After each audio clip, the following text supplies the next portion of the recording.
Buenas noches, queridos hermanos. Es un gozo poder comentar y algunas cosas que el Señor me ha puesto en el corazón, pero fundamentalmente participar con ustedes de una reunión como la que están teniendo. En el día de hoy, yo más que un devocional, quería hacer como un estudio de una palabra que está en el libro de los Salmos, de una frase. Y yo cuando empecé a estudiar esto, empecé primero por los salmos. ¿Qué son los salmos? Es el libro más largo de la Biblia y empecé a indagar y buscar algunas cosas que quería compartirla con ustedes. O sea que estos primeros minutos vamos a compartir algo sobre lo que son los salmos. No todos los salmos son himnos de alabanzas, pero sí muchos lo son. El libro de los Salmos es un himnario de la nación judía y algunos de los salmos han hallado el camino hacia el himnario cristiano.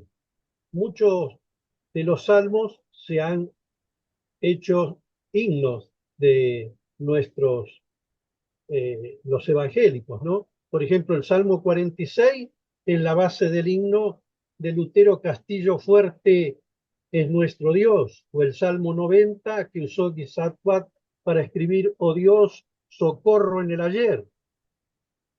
El propósito del libro de los Salmos es una colección de cantos y poemas muy personales. Conforme el libro creció a través de los siglos, los judíos lo adaptaron como un contenido de adoración para ellos, de adoración colectiva, así como para sus devocionales personales. Pero en esta colección de poemas, de frases, de himnos, hallamos oraciones de sufrientes, himnos de alabanza, confesiones de pecado, confesiones de fe, himnos de la naturaleza, cantos que enseñan la historia judía. Y en cada uno el punto focal es de la fe en el Señor. Sea que el escritor de cada salmo, mirando hacia el pasado de la historia, o hacia arriba de los cielos, o hacia alrededor con sus problemas, ante que todo mira al Señor. Los salmos nos enseñan a tener una relación personal con Dios, al decirle nuestras aflicciones y necesidades y al meditar en su grandeza y gloria. Es una poesía hebrea. La poesía occidental, la nuestra, a menudo se basa en rima, pero no así la poesía oriental. Ella se basa fundamentalmente en lo que llamamos paralelismo, o sea, relación de un verso con el siguiente. En el sinónimo, el segundo verso expresa una variación del primero. Por ejemplo, el Salmo 15:1 dice, Jehová, ¿quién habitará en tu tabernáculo? Y después dice, ¿quién morará en tu santo nombre? O si no, en el antitético, el paralelismo distinto es precisamente lo opuesto. Los versos están constante contraste uno de otro. Por ejemplo, en el Salmo 37:9 dice, ¿por qué los malignos serán destruidos? Pero los que esperan en Jehová, ellos heredarán la tierra. O sea que hay dos formas de los salmistas, los poetas expresaban. O si no, la variación del primero al segundo, o si no, la contraposición de la primera parte a la segunda. Como ustedes saben, todos los que estamos aquí hemos leído varias veces la Biblia o tienen un conocimiento que Cristo en los Salmos y los salmos hablan de Cristo, hablan de Él. Asimismo, el Señor Jesucristo dijo en Lucas 24:44 que en los salmos se hablaba de Él. Por ejemplo, el Salmo 22 habla del Salvador crucificado, el Salmo 23 de que es el pastor, el Salmo 40 que es el sacrificio, el Salmo 110 que es el sumo sacerdote, el Salmo 118 que es la piedra, y en el Salmo 2 es el rey que viene. Estamos todos esperando, ¿no? Que con las situaciones que están pasando todos estos días decimos el Señor ya viene pronto. Y el Señor, ya lo decía el salmista, que el Señor, el rey, ya va a volver. Hay salmos especiales, ya, salmos llamados penitenciarios, hay salmos de cánticos graduales, hay salmos eh, que mencionan, claman por la ira de Dios sobre sus enemigos. Y yo acá tengo un montón de salmos que están, pero no los vamos a mencionar porque no es el tema en sí de estudiar en los salmos, sino decir que los salmos tienen todas esas cosas. El Salmo 19 nos habla de las virtudes de la palabra de Dios. Todos sabemos, ¿no? Que leemos el salmo más largo de la Biblia y leemos que en todo momento nos habla de la palabra de Dios. Y los salmos anteriores, al 119, del 113 al 18, son los cánticos que usaban los judíos cuando celebraban la Pascua judía. Vaya la redundancia. Los autores no son todos los salmos de David, pero sí más o menos la mitad. De 150, 73, casi la mitad son salmos de David.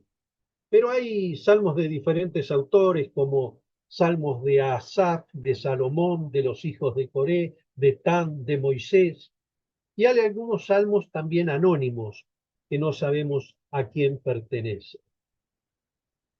En los salmos de David reflejan las experiencias que él estaba atravesando en la vida, tales como la rebelión de su hijo Absalón en el Salmo 3, su victoria sobre Saúl en el Salmo 18, su pecado con Betsabé en el Salmo 32 y 51, su extraña conducta en Gat, como el Salmo 34, 56, y sus años de exilio en el desierto, en el Salmo 57, 63, 142.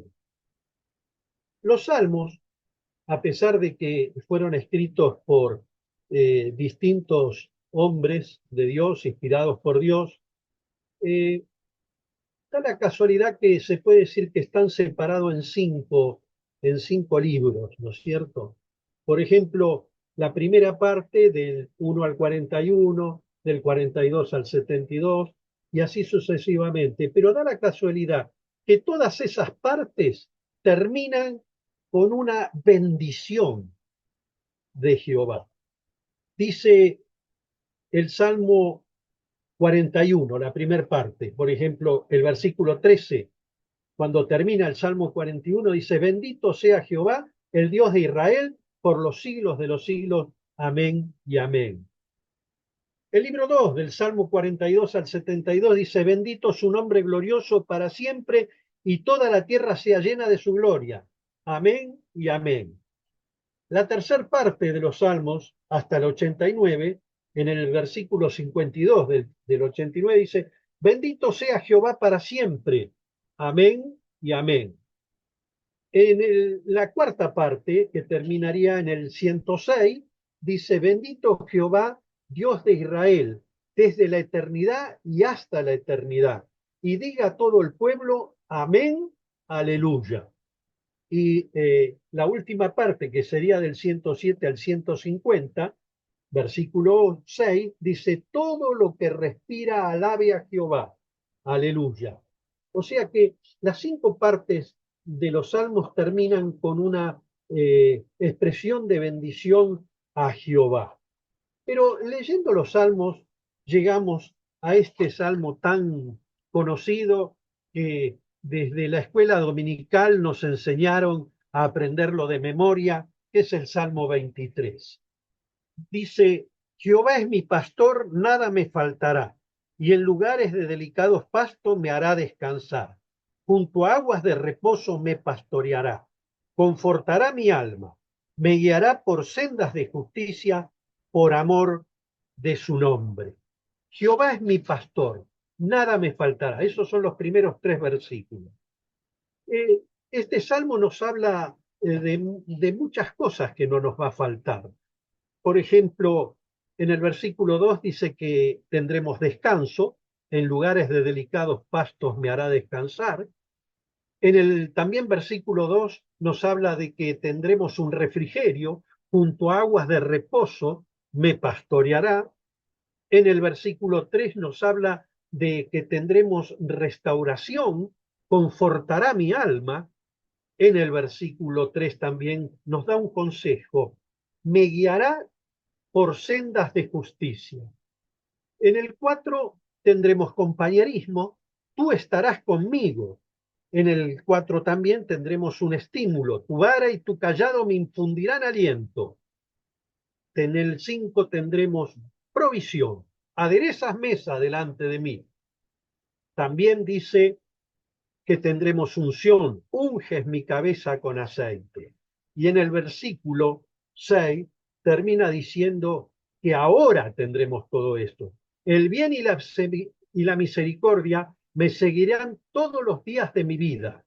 ¿Para cuándo?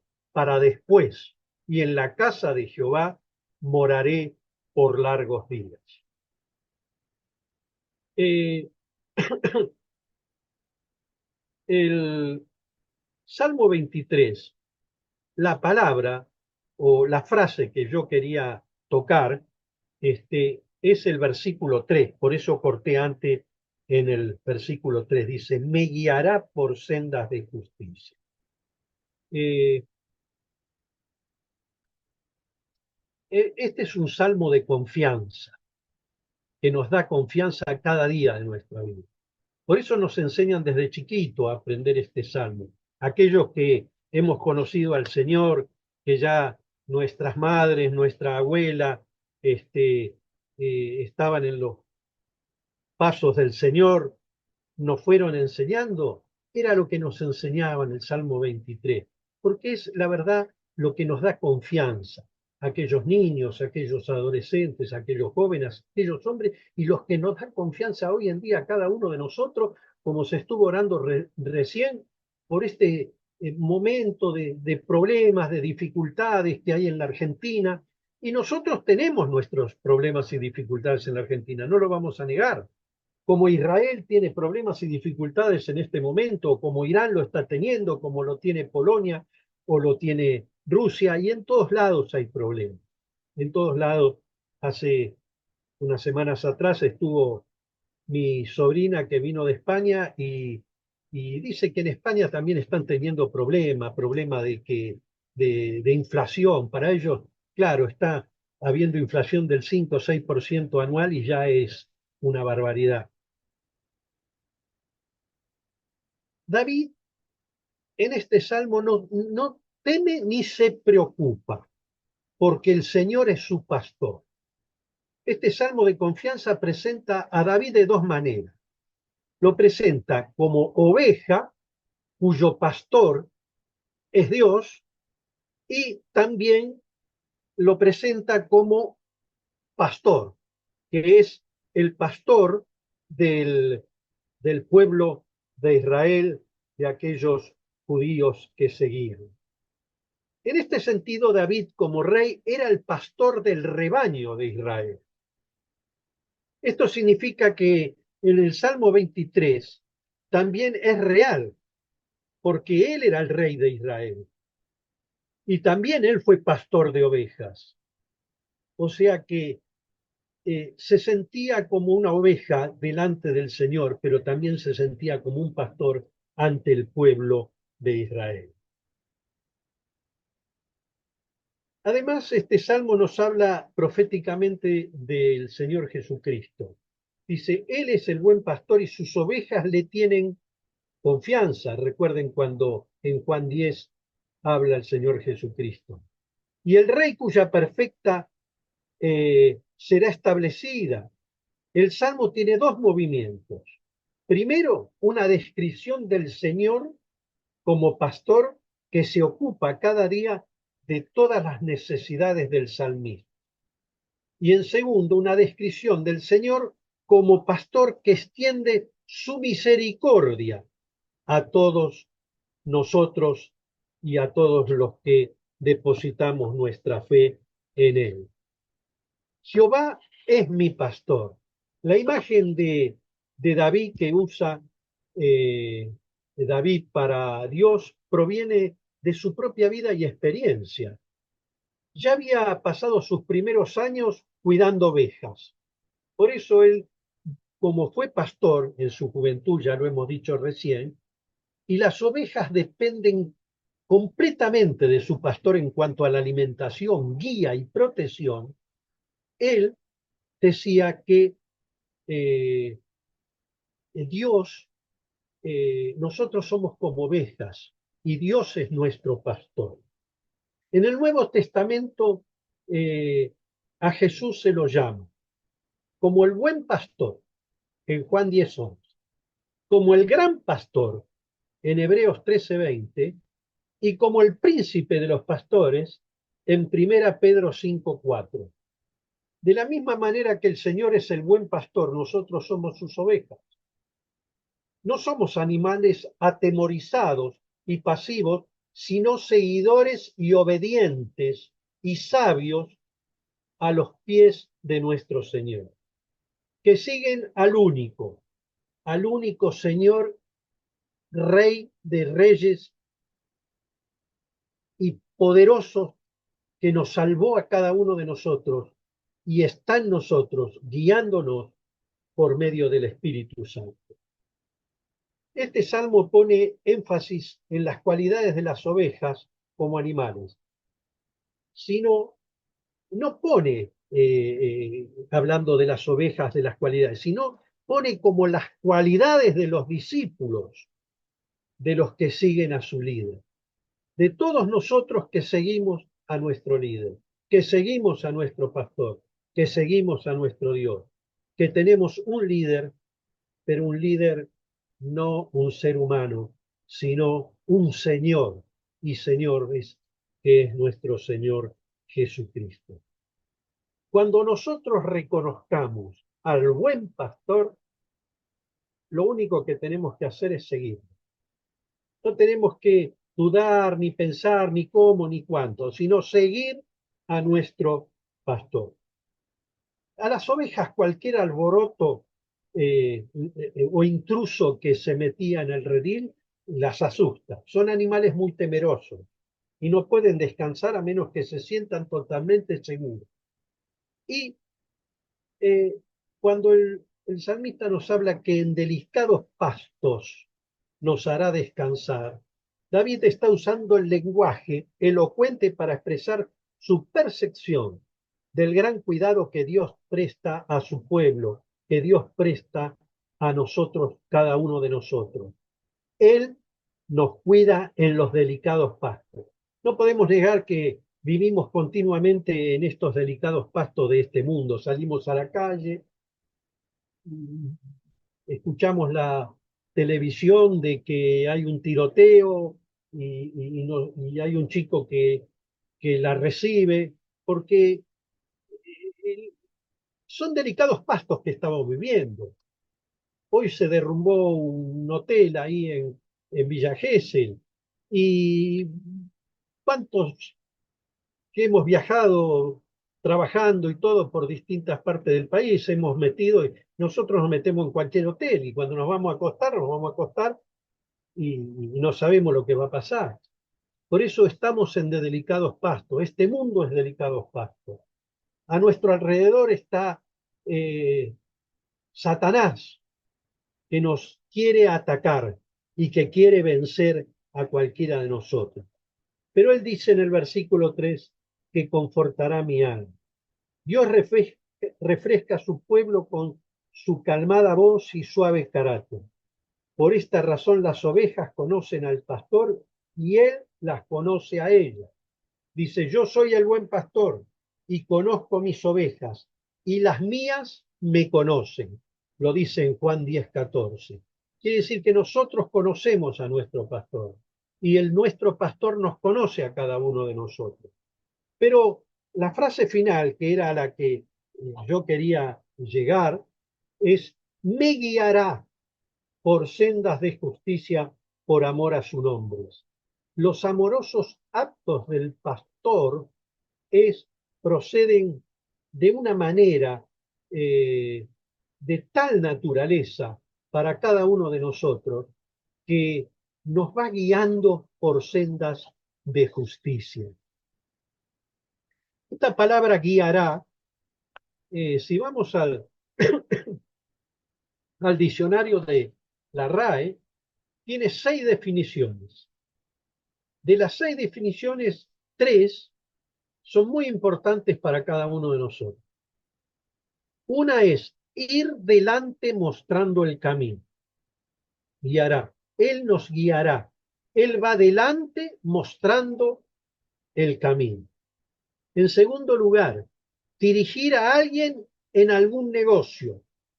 Nosotros estamos en esta vida, en este negocio de esta humanidad, donde tenemos que comprar, vender, casarnos, tener hijos, criarlos,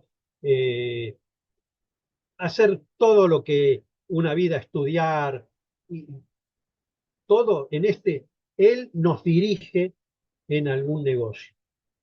Y la tercera definición es dicho de una persona, dejarse dirigir o llevar por otra, o por indicios, señales, etcétera.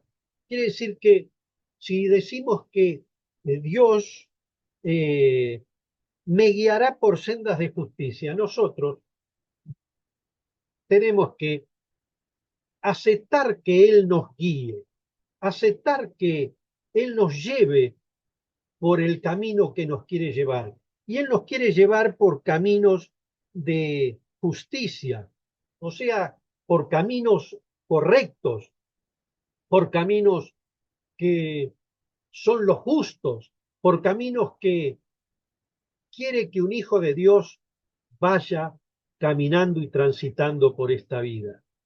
Cuando decidimos pecar, no es porque Él nos hace pecar, sino porque nuestro hombre está decidiendo el propio camino y no porque culpar a Dios por el entorno de nuestros pecados, porque hemos caído.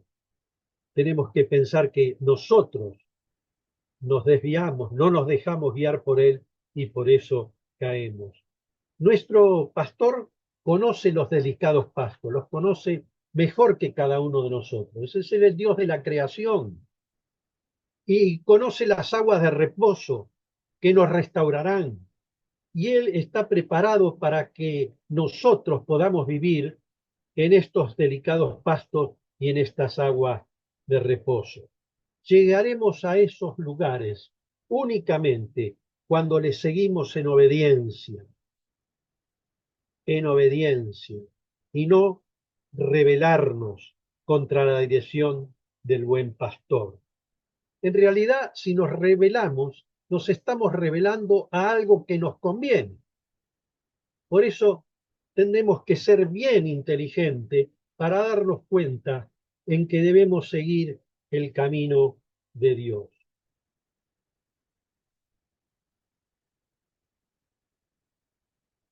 Los minutos van pasando, pero podemos decir, por ejemplo, la guía divina. ¿Para quiénes son? Para todos. Tenemos los versículos en los Salmos, Proverbios, Éxodo, Crónica y todo, sacado, por ejemplo, esto del índice temático de Strong. La guía divina es para los mansos, es para los sabios, es para las personas buenas, en la fortaleza de Dios, en cada lado, con el ojo de Dios, con consejo, como un rebaño, mediante habilidad, continuamente. En todos tenemos los pasajes que nos pueden estar leyendo cada uno los versículos y ver qué es para eso. No si ustedes quieren los versículos, se los puedo pasar. La guía divina es un tema recurrente en la Biblia. Tenemos muchos casos. Veamos algunos rápidamente, sin leer los pasajes, solamente haciendo la recordación. Abraham, Dios le guía a Canaán. Moisés, Dios le guía en el desierto. Josué, Dios le guía en la conquista de Canaán. David, Dios le guía en su reinado. Elías, Dios le guía en su ministerio. Isaías, Dios le guía en su profecía. A los israelitas, Dios les guía en el éxodo hacia la tierra prometida. Y todo eso está escrito en la Biblia. Están las citas que nos pueden demostrar que todo eso sucedió. Todos ustedes eh, son creyentes y han estudiado y saben que eso que estoy diciendo es así. En el Nuevo Testamento nos habla también de la guía, la guía de Jesús. A Jesús Dios le guía en su ministerio, nos dice en Lucas 4 y en Juan 5. A los apóstoles Dios le guía en su misión, Hechos 1:8. A Pablo Dios le guía en su conversión y ministerio, Hechos 9. A la iglesia primitiva Dios les guía en su crecimiento, Hechos 2 y 4. A los cristianos Dios les guía en su vida espiritual, Romanos 8:14, Gálatas 5 al 16. Estos ejemplos nos demuestran que la guía divina es una característica fundamental en la relación entre Dios y su pueblo, entre Dios y nosotros, que somos el pueblo de Dios. ¿Lo cantamos? ¿Somos el pueblo de Dios? Sí, somos el pueblo de Dios. Ya dejamos de ser criaturas. En el momento de que creímos en Cristo y aceptamos a Cristo como nuestro Salvador, ya no somos más criaturas, somos hijos de Dios. Y como hijos de Dios, coherederos de su gracia divina. Por eso nosotros somos el pueblo de Dios. Mire, eh, yo les puedo contar cuando uno se deja guiar por Dios. Dios siempre te va a enseñar y te va a indicar lo correcto. Yo hace mucho tiempo, hace 53 años, estaba viviendo un momento muy, muy delicado en mi vida. Era el año 1971. Eran los meses de enero y febrero. Y estaba pasando un momento muy delicado en mi vida. Y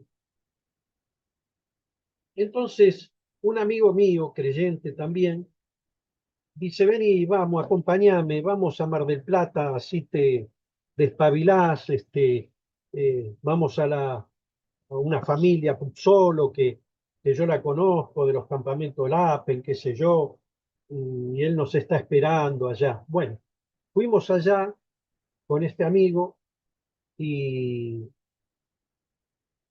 yo tenía 23 años y estuvimos en la casa.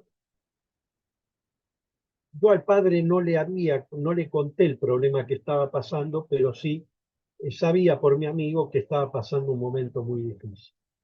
Tuvimos, fuimos a la playa, estuvimos una semana por ahí y cuando él iba a sacar los pasajes, mi amigo, para volver, no teníamos coche en ese entonces, viajábamos en micro, yo lo acompañé y le digo, yo no voy a sacar pasaje.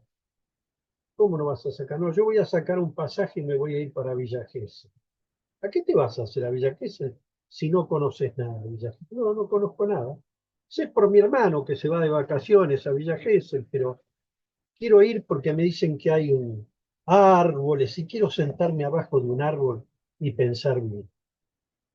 Y él sacó el pasaje, se volvió a Buenos Aires, yo saqué un pasaje y me fui a Villa Gesell. Al día siguiente, cuando me levanté, fui a los árboles que estaban ahí enfrente de la calle 2 ahora. Era todo, no había nada, no había casas, no había nada en ese entonces. Y estuve 3 y media abajo de un árbol hablando con Dios. Y le dije, Señor, tú sabes que yo soy un hijo tuyo.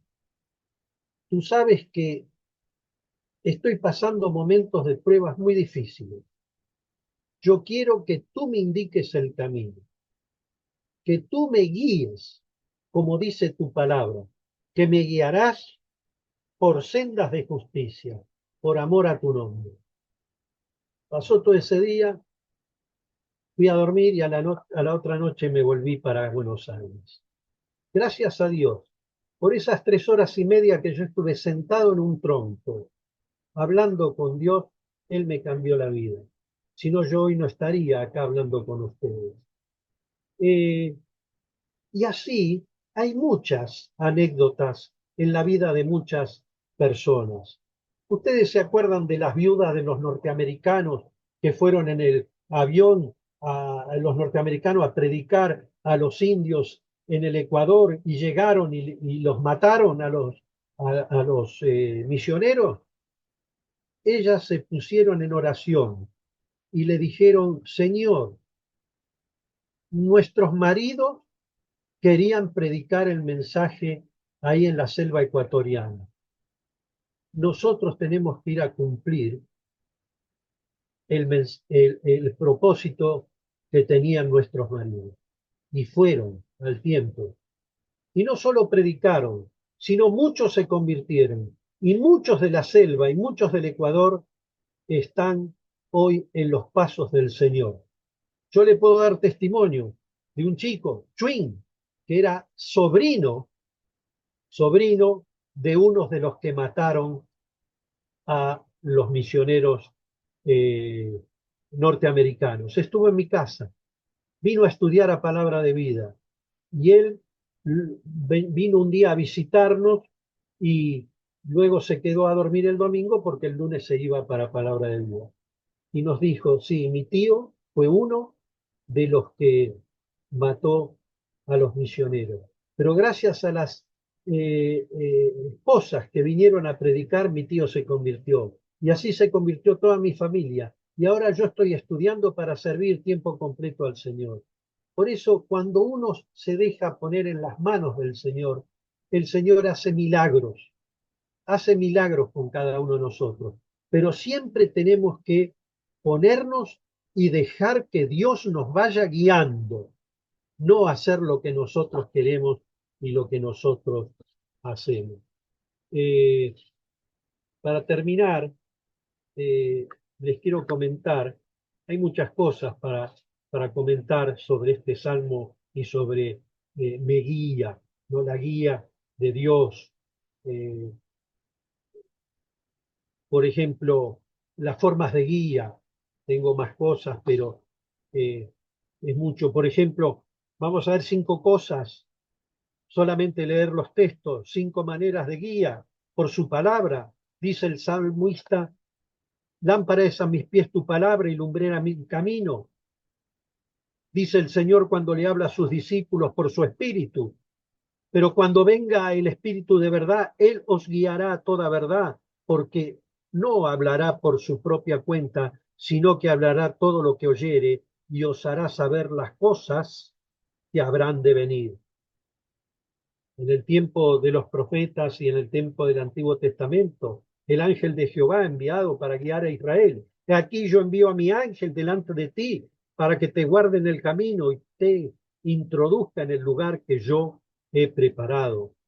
A los profetas, por ejemplo, cuando le estaba hablando sobre la victoria sobre Moab y Amón, dice, y cuando se levantaron por la mañana, salieron al desierto de Tecoa, y mientras ellos salían, Josafat, estando en pie, dijo, oídme, Judá y moradores de Jerusalén, creed en Jehová, vuestro Dios, y estaréis seguros, creed a sus profetas, y seréis prosperados. Y si seguimos para terminar los consejos sabios de Salomón, Proverbios 11:14 dice, donde no hay dirección sabia, caerá el pueblo, mas en la multitud de consejeros hay seguridad. O Proverbios 24:6, porque con ingenio harás la guerra y en la multitud de consejeros está la victoria. La guía de Dios. La guía de Dios solamente voy a mencionar un par de cosas, porque ya son 9 y pasadas. Es perfecta, es fiable, es sabia, es amorosa, es personalizada. Y esto lo vemos en los Salmos, en Romanos. Es los beneficios de seguir la guía de Dios, es tener paz, Salmo 119, 165. Es tener una dirección clara, Proverbios 3:5. Es tener protección, Salmo 91. Es tener éxito, Josué 1:8. Es tener vida eterna, Juan 10:27. Para terminar, hermanos, para entender bien este pasaje, este versículo, versículo 3, la última parte del versículo 3 del Salmo 23. Dice, me guiará por sendas de justicia por amor a su nombre. Eso es lo que leemos siempre en la versión 1960, que es muy clara, muy fiel, y ya con eso nos deja bien claros. Pero voy a leer 4 versiones, 4 traducciones de la Biblia para que más o menos veamos de qué manera los escritores eh, cambian este versículo con el mismo sentimiento y con la misma guía que el Espíritu nos quiere decir. La traducción en el lenguaje actual dice, me das fuerza y me guías por el mejor camino, porque así eres tú. La palabra de Dios para todos dice, Él me da vida, me lleva por buenos caminos para mostrarme lo bondadoso que es. La Biblia Dios habla hoy, con todos sus errores que tiene esta Biblia, ¿no? Algunos versículos que no existen en esta Biblia, pero estamos hablando de este pasaje. Dice, me da nuevas fuerzas y me lleva por caminos rectos, haciendo honor a su nombre. Y la nueva versión internacional, que se usa mucho últimamente, dice, me infunde nuevas fuerzas, me guía por sendas de justicia, haciendo honor a su nombre. Queridos hermanos, tengamos presente que nosotros somos hijos de Dios. Tengamos presente que únicamente podemos ir en el camino recto si nos dejamos guiar por nuestro Señor. Y así como dice el salmista todo eso, tengamos presente el versículo 3. Él me guiará por sendas de justicia por amor de su nombre. Dejémonos guiar por nuestro Señor Jesucristo. A veces tenemos impulsos, a veces tenemos ideas, a veces queremos hacer la nuestra, pero pensamos si nuestro impulso o nuestra idea o nuestro pensamiento es la correcta. Dejémonos guiar por el Espíritu Santo para que Él nos indique cuál es el verdadero camino que nos conduce en la vida recta, en la vida segura, en las sendas de justicia. Que el Señor nos bendiga y que en el día de hoy podamos entender que únicamente iremos triunfante en la vida si el Señor nos guía y Él es nuestro guía en cada actitud que hacemos, en cada momento, en cada paso que hagamos. Que el Señor nos bendiga.